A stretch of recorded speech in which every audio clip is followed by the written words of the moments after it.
Respect's kind of an abstract concept. And so I'm going to give some other words for respect that mean very, very similar things. So one is it's being highly valued, right? A lot of times we'll replace respect with valued, right? He wants to be valued. He wants to be respected. He wants to be looked up to. He wants to be admired. He wants to be appreciated. These are all similar words about respect, right? Respect is like holding somebody in a high regard. He wants to be understood. He wants to be taken into consideration. He wants to be needed. He wants to be desired, right? These are all things that are similar to the word respect. Ultimately, he wants to feel like he's important to you, right? He's important to you and he's important to other people. And he wants to feel like his opinions, his presence, his time, his resources, and his effort, all of these things are important or valued or respected,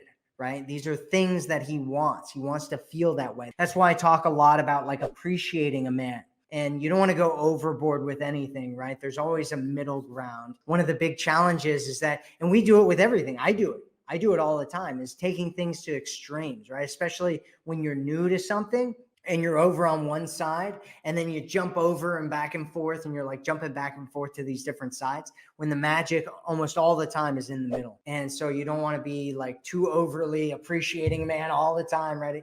It's weird, right? And it starts making him think, oh, she's got an agenda. But at the same time, you don't want to totally, ignore him and diss him and hurt him or any of that kind of stuff, because that does work, but it only works with guys who have serious self-esteem issues.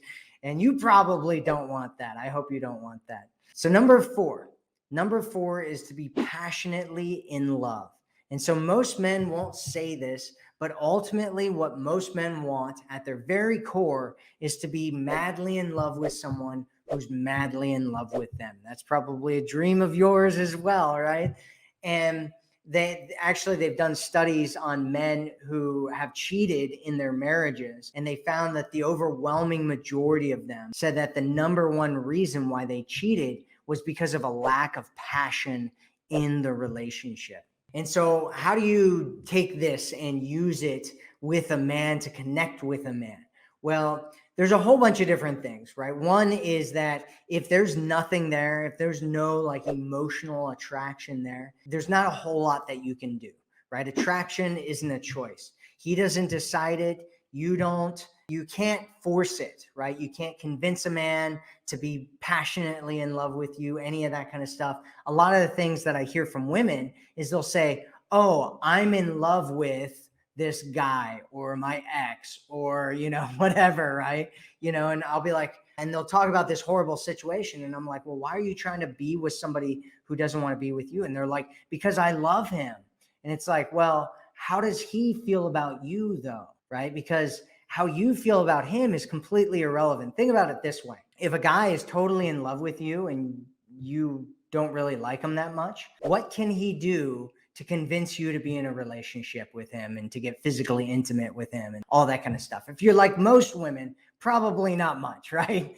And it's the same on the other side as well. The only difference is that men will get physically intimate with women that they don't feel any emotional attraction for, because it makes them feel wanted. It makes them feel desired. It makes them feel important.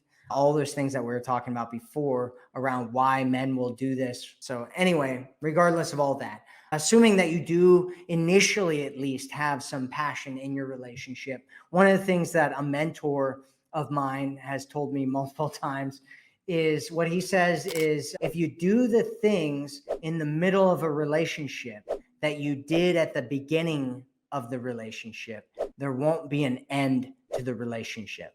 That's what he used to say.